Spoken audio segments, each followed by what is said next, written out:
প্রিয় শিক্ষার্থীবৃন্দ, আসসালামু আলাইকুম। আশা করি তোমরা সকলে ভালো আছো। তোমাদের ভালো থাকাটাই আসলে আমরা প্রত্যাশা করি, যাতে তোমরা সুস্থ থাকো, ভালো থাকো শারীরিকভাবে। তো শিক্ষার্থীবৃন্দ, আমাদের আজকের নির্ধারিত ক্লাস রুটিন অনুযায়ী সপ্তম শ্রেণী বাংলা ব্যাকরণ। তো ক্লাসের শুরুতে আমরা একটা কথা জেনে নিই যে একটা দেশের ভাষার যে শব্দ, আসলে একটা দেশের ভাষাটার যে বিস্তৃতি বা সম্প্রসারণ বা সমৃদ্ধি, এটা নির্ভর করে শব্দের উপর। পৃথিবীর যে দেশের ভাষা বা যেই ভাষায় শব্দ সংখ্যা অনেক, সেই ভাষাটাও কিন্তু তত সমৃদ্ধ। তোমরা দেখবা পৃথিবীর যেই দেশের যেই ভাষায় শব্দ সংখ্যা বেশি, সেই ভাষাগুলো কিন্তু সমৃদ্ধ। যার উদাহরণ আমরা বলতে পারি, ইংরেজি ভাষায় শব্দ সংখ্যা অনেক, যার কারণে ইংরেজি ভাষাটাও সমৃদ্ধ ভাষা। তো যেহেতু ভাষার সমৃদ্ধি বা ভাষার যে বিস্তৃতি সম্প্রসারণ, এটা শব্দের উপর নির্ভর করে, এই জন্য পৃথিবীর প্রতিটি ভাষায় তাদের নতুন নতুন শব্দ তৈরি করার চেষ্টা করে এবং তারা বিভিন্ন উপায়ে নতুন নতুন শব্দ তৈরি করে। আমরাও তার ব্যতিক্রম নয়। এই জন্য আমরাও নতুন নতুন শব্দ তৈরি করার বিভিন্ন কৌশল অবলম্বন করি। তো আমাদের দেশে সাধারণত বাংলা ভাষায় যে নতুন শব্দ গঠন করে, তার প্রক্রিয়া মূলত দুটি। একটি হলো সমাসের সাহায্যে শব্দ গঠন, আর একটি হলো প্রত্যয় যোগে শব্দ গঠন। তো শিক্ষার্থীরা, আমরা আজকে আলোচনা করব প্রত্যয় যোগে শব্দ গঠন।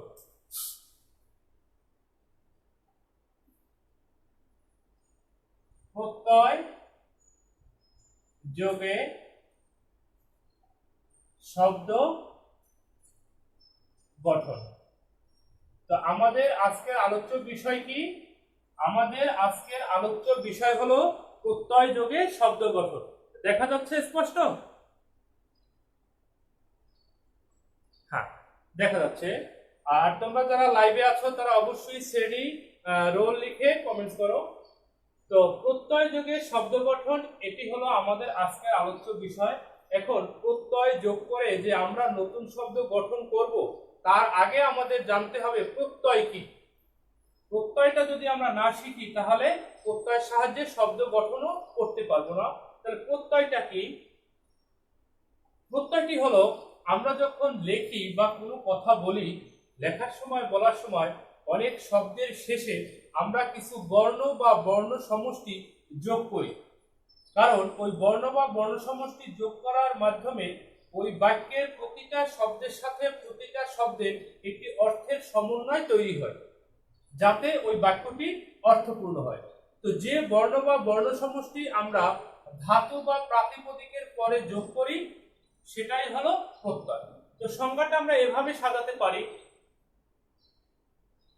যে বর্ণ বা বর্ণ সমষ্টি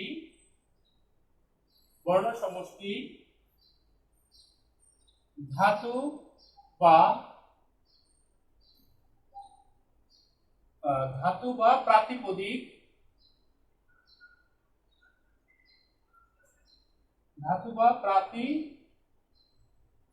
প্রাতিপদিকের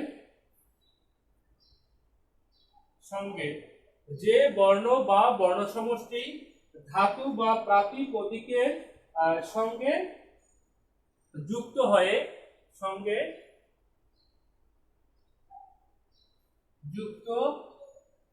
হয়ে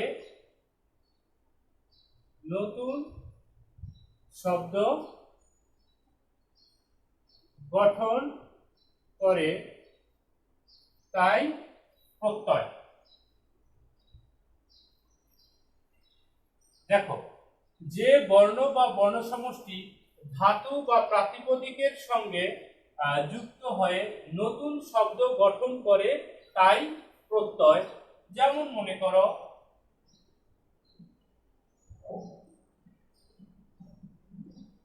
হাত, এটি একটি শব্দ। তো এর সাথে আমরা যদি যোগ করি আ, তাহলে হয় কি? হাতা। হাত যোগ আ, হাতা।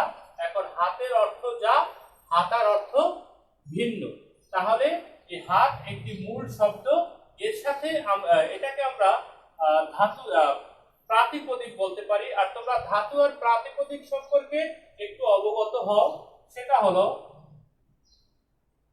যেমন দেখো, ধাতু হলো ক্রিয়াপদের মূল। ক্রিয়াপদের মূল। যেমন দেখো, বলা, এটি একটি ক্রিয়াপদ। এটাকে বিশ্লেষণ করলে পাই বল যোগ বলা। তাহলে এই যে বল, এটাকে বলা হয় ধাতু, কারণ এটি ক্রিয়াপদের মূল।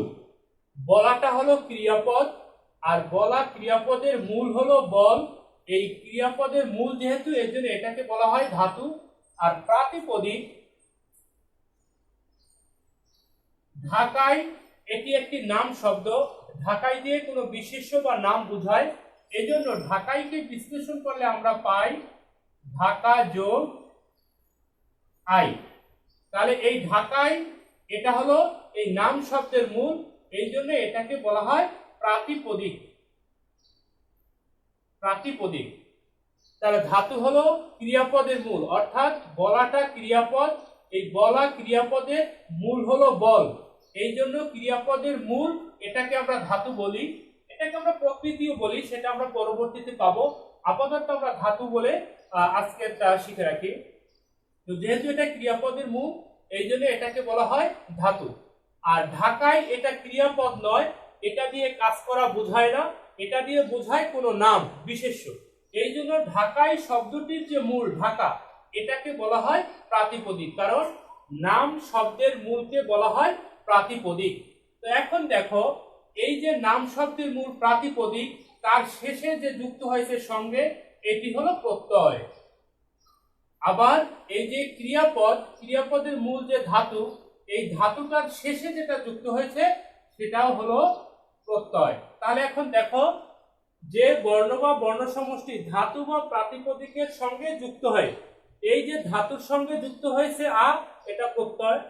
আবার প্রাতিপদিক, প্রাতিপদিকের সঙ্গে যুক্ত হয়েছে আই, এটাও প্রত্যয়। তাহলে ধাতু বা প্রাতিপদিক এর সঙ্গে যুক্ত হয়ে নতুন শব্দ গঠন করে। হ্যাঁ, বল যোগ এটা একটা নতুন শব্দ হয়েছে বলা। ঢাকা যোগ আই একটা নতুন শব্দ হয়েছে ঢাকাই। তাহলে আমরা সংজ্ঞার সাথে একটু মিলিয়ে নেই, যে বর্ণ বা বর্ণ সমষ্টি, অর্থাৎ যে বর্ণ একটাও হতে পারে, একের বেশিও হতে পারে, একাধিকও হতে পারে, এই জন্য বলছে বর্ণ বা বর্ণ সমষ্টি।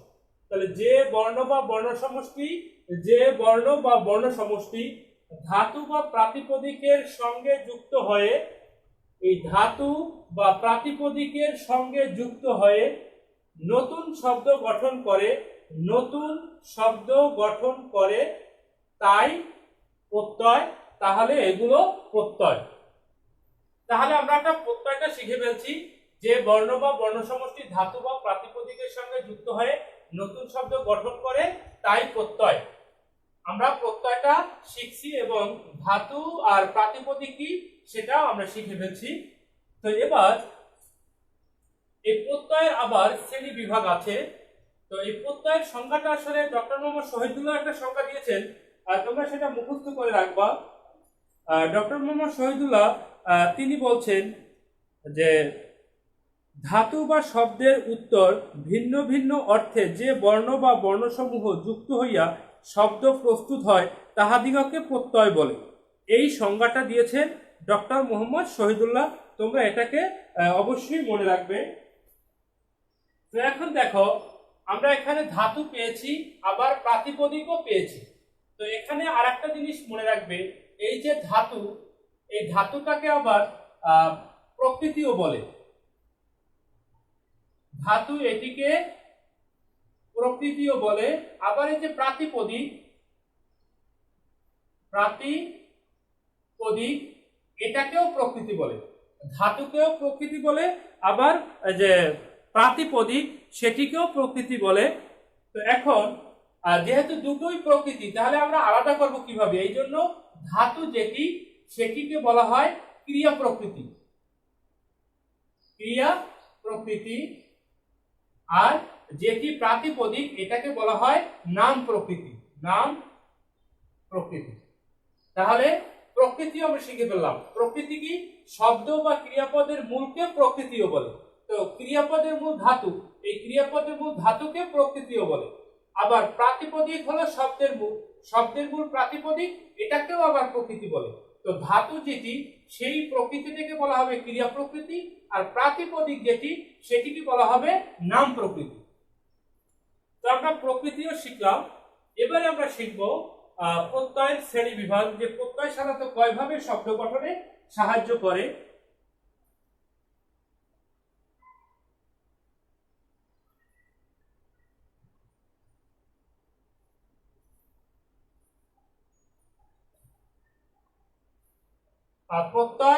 প্রত্যয়ের শ্রেণী বিভাগ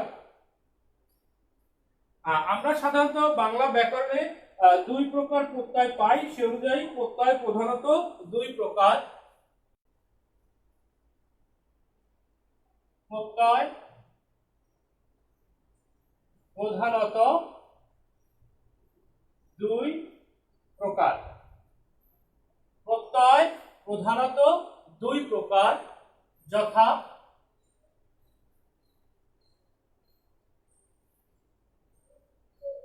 যথাক্রমে এক কি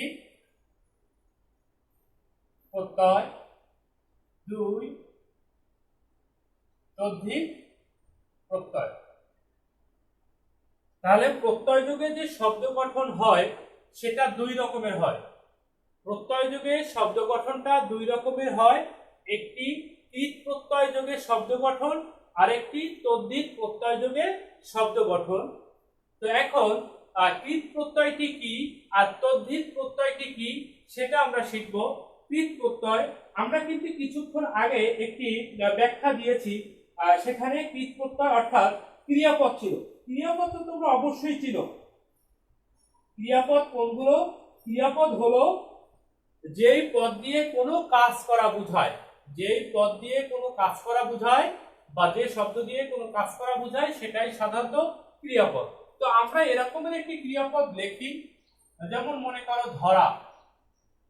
এই ধরাটা কি? একটি ক্রিয়াপদ, কারণ কাউকে ধরা বা কোনো কিছু ধরা এটি একটি কাজ বোঝায়। তো যেহেতু এটি একটি কাজ বোঝায় সেহেতু এটি ক্রিয়াপদ। এখন এই ক্রিয়াপদকে যদি আমরা বিশ্লেষণ করি তাহলে কি পাই? দেখো, ধর যোগ আ, ঠিক আছে। এই ক্রিয়াপদটিকে যদি আমরা বিশ্লেষণ করি তাহলে দুটো অংশ পাই।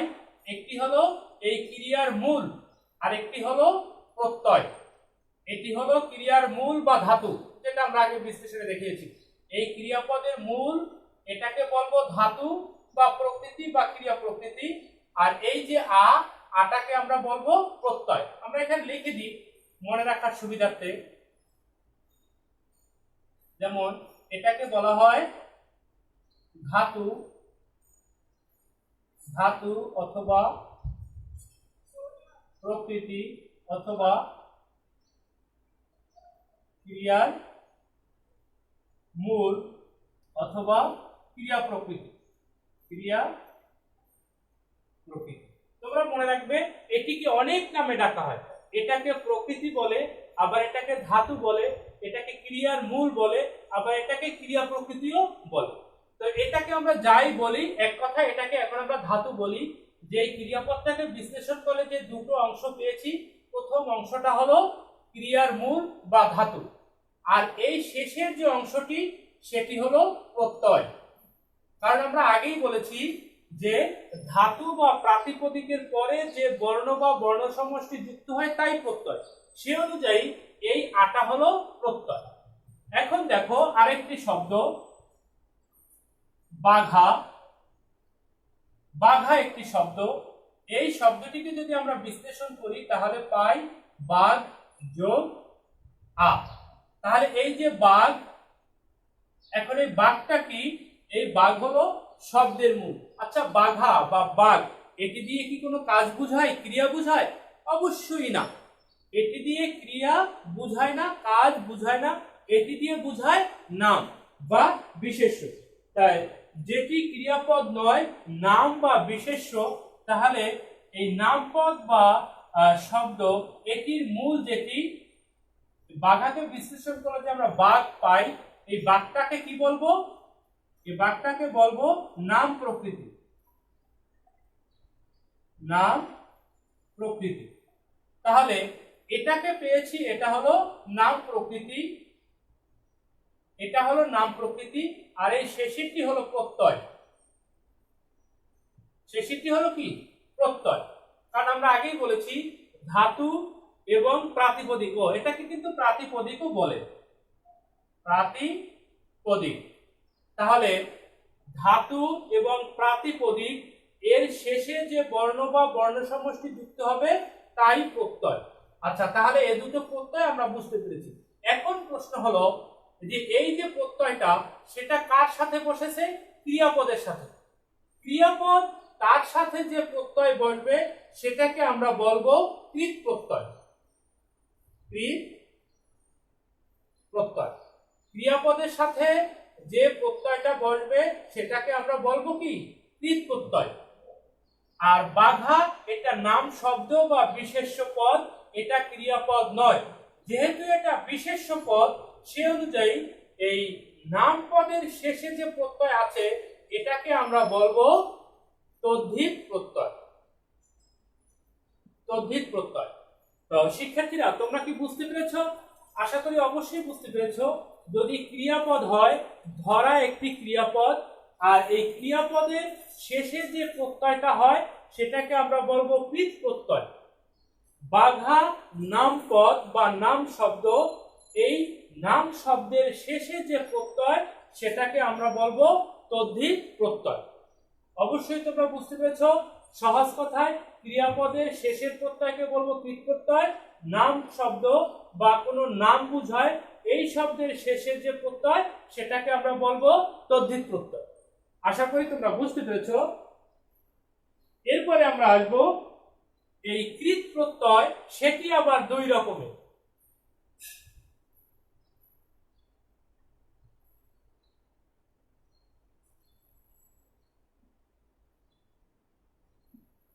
তোমরা যেটি শিক্ষার্থীরা, তোমরা যেগুলো বুঝবে না সেগুলো অবশ্যই আমাকে কমেন্টস করে জানাবে যে বিষয়টি তোমরা বুঝতে পারো নাই। আচ্ছা, প্রত্যয়। এখন আবার আমরা আসি কৃৎ প্রত্যয়। দেখো, কৃৎ প্রত্যয় প্রধানত দুই প্রকার। লেখা স্পষ্ট দেখা যাচ্ছে? কৃৎ প্রত্যয় প্রধানত দুই প্রকার। আমরা প্রথমে প্রত্যয়ের শ্রেণীবিভাগ করেছি। প্রত্যয় ছিল প্রধানত দুই প্রকার, একটি ছিল কৃৎ প্রত্যয় আর একটি ছিল তদ্ধিত। এই কৃৎ প্রত্যয় আবার দুই প্রকার।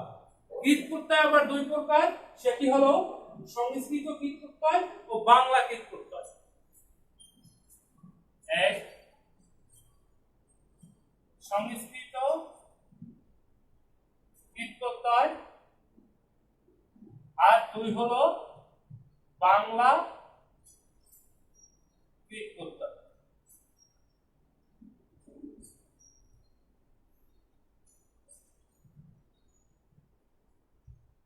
সংস্কৃত কৃৎ প্রত্যয় আর বাংলা কৃৎ প্রত্যয়। আচ্ছা, সংস্কৃত কৃৎ প্রত্যয় জানার আগে আমরা জানি যে সংস্কৃত শব্দটা আসলে কি। তোমরা জানো যে আগের দিনে কিন্তু আমরা সাধু ভাষা ব্যবহার করতাম, সংস্কৃত ভাষা ব্যবহার করতাম লেখার বেলায়, বলার বেলায়। বর্তমানে আমরা চলিত ভাষা ব্যবহার করি, সাধু ভাষা নয়। এখনকার দিনে আমরা যা লেখি, যা বলি, সেটা প্রায় 99 ভাগই হলো চলিত ভাষা। তো সংস্কৃত ভাষা আমরা ব্যবহার করি না, তবে সংস্কৃত ভাষার কিছু কিছু শব্দ আমরা সরাসরি ব্যবহার করি, ওই শব্দগুলোকে বলা হয় সংস্কৃত শব্দ। আর এই সংস্কৃত শব্দের শেষে যে প্রত্যয় থাকবে সেটিকে বলা হবে অবশ্যই সংস্কৃত প্রত্যয়। যেমন দেখো, কর্তব্য একটি শব্দ, কর্তব্য, কর্তব্য একটি শব্দ। এই কর্তব্য শব্দটা হলো সংস্কৃত শব্দ, এটি বাংলা শব্দ নয়। তো এখন এই কর্তব্য শব্দটাকে যদি আমরা বিশ্লেষণ করি তাহলে কি পাবো? পি যোগ তব্য। এই কর্তব্য শব্দটাকে যদি আমরা বিশ্লেষণ করি তাহলে কি পাই? ক্রি যোগ তব্য। এই ক্রি যোগ তব্য সমান সমান কর্তব্য।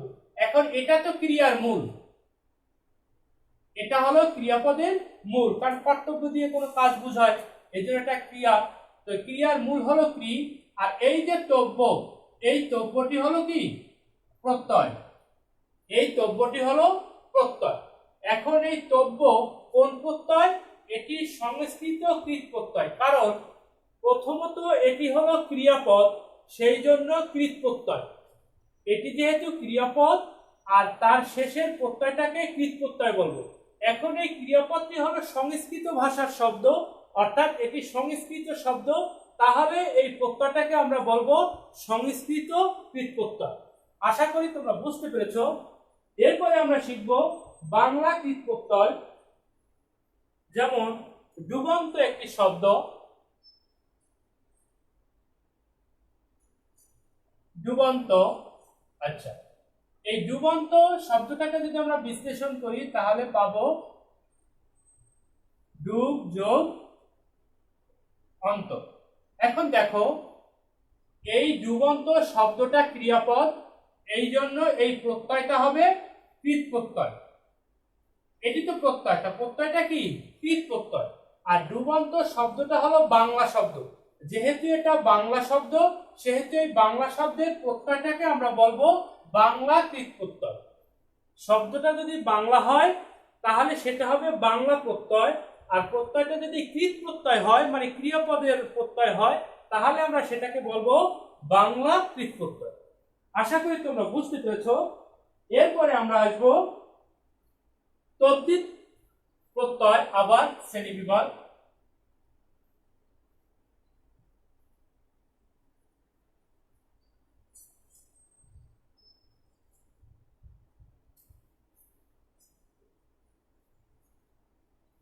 দেখো, তদ্ধিত প্রত্যয় হলো 3 প্রকার।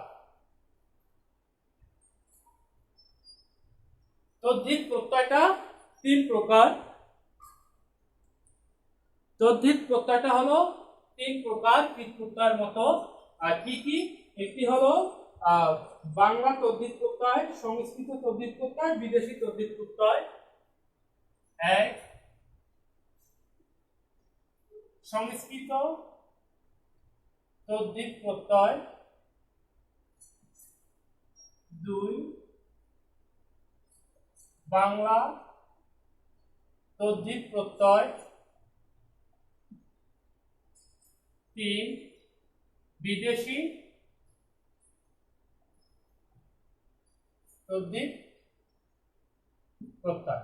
দেখো, আমরা সংস্কৃত প্রত্যয় পেয়েছি, এবার তদ্ধিত প্রত্যয় যে বিশ্লেষণ করব। তদ্ধিত প্রত্যয় প্রধানত 3 প্রকার: সংস্কৃত তদ্ধিত প্রত্যয়, বাংলা তদ্ধিত প্রত্যয়, আর বিদেশি তদ্ধিত প্রত্যয়। তদ্ধিত প্রত্যয়টা কি তোমাদের মনে আছে? তদ্ধিত প্রত্যয় হলো নাম শব্দের শেষে যে প্রত্যয় বসে, অর্থাৎ কোনো বিশেষ্য শব্দের শেষে যে প্রত্যয় বসে তাকে বলা হয় তদ্ধিত প্রত্যয়। যেমন দেখো, মানব, মানব এটি একটি শব্দ, আর এই শব্দটি হলো নাম শব্দ, কারণ মানব দিয়ে কোনো কাজ বুঝায় না, এই মানব দিয়ে নাম বুঝায়। তো এই মানব দিয়ে নাম বুঝায়, এটাকে যদি আমরা বিশ্লেষণ করি তাহলে আমরা পাই মনু যোগ শ্রম। এই যে যুক্ত বর্ণটা, এই যুক্ত বর্ণটা হলো মূর্ধন্য স যোগ মূর্ধন্য। এই যুক্ত বর্ণটা হলো এই দুটো বর্ণের মিশ্রণ। তো মনু যোগ শ্রম সমান সমান মানব। তো এইটা হলো প্রত্যয়। আমরা জানি শব্দের শেষে যেটা যুক্ত হয় সেটা হলো প্রত্যয়। তো এই শ্ন প্রত্যয়। এখন প্রশ্ন হলো এই শ্ন কোন প্রত্যয়? আমরা হিসেব করব, যেহেতু মানব কোনো নাম বুঝায়, বিশেষ্য পদ বুঝায়, এই জন্য এই প্রত্যয়টাকে আমরা বলবো তদ্ধিত প্রত্যয়। এবং এই শব্দটা হলো সংস্কৃত শব্দ, যেহেতু এটা সংস্কৃত সেজন্য এটিকে বলবো সংস্কৃত তদ্ধিত প্রত্যয়। শব্দটা সংস্কৃত, এই জন্য সংস্কৃত প্রত্যয়। আবার শব্দটা বিশেষ্য পদ, কোনো নাম পদ, এই জন্য সংস্কৃত তদ্ধিত প্রত্যয়। এরপরে আমরা আসি বাংলা তদ্ধিত প্রত্যয়। একটি শব্দ আছে ঘরামি। ঘরামি শব্দটাকে যদি আমরা বিশ্লেষণ করি তাহলে পাই ঘর যোগ আমি। তাহলে এখানে প্রত্যয় কোনটা? আমিটা হলো প্রত্যয়। এখন এই আমি কোন প্রত্যয়? যেহেতু ঘরামি এটি একটি নামপদ, সেজন্য আমি প্রত্যয়টা হলো তদ্ধিত প্রত্যয়। আর এই তদ্ধিত প্রত্যয়, এই ঘরামি শব্দটা হলো বাংলা শব্দ। এই ঘরামি শব্দটা বাংলা শব্দ হওয়ার কারণে ওই প্রত্যয়টাও বাংলা প্রত্যয়, আর নাম শব্দ হওয়ার কারণে নাম প্রত্যয়, অর্থাৎ বাংলা তদ্ধিত প্রত্যয়। তাহলে শব্দটা বাংলা এবং নাম শব্দ, এই জন্য তার প্রত্যয়টাকে আমরা বলবো বাংলা তদ্ধিত প্রত্যয়। এবার আমরা আসি বিদেশি তদ্ধিত প্রত্যয়। একটি শব্দ আছে ডাক্তারখানা। ডাক্তারখানা সমান সমান ডাক্তারখানা শব্দটাকে যদি আমরা বিশ্লেষণ করি তাহলে আমরা পাবো কি? ডাক্তার যোগ খানা। এখন দেখো এই খানাটা হলো প্রত্যয়, এই শেষেরটা হলো কি? প্রত্যয়।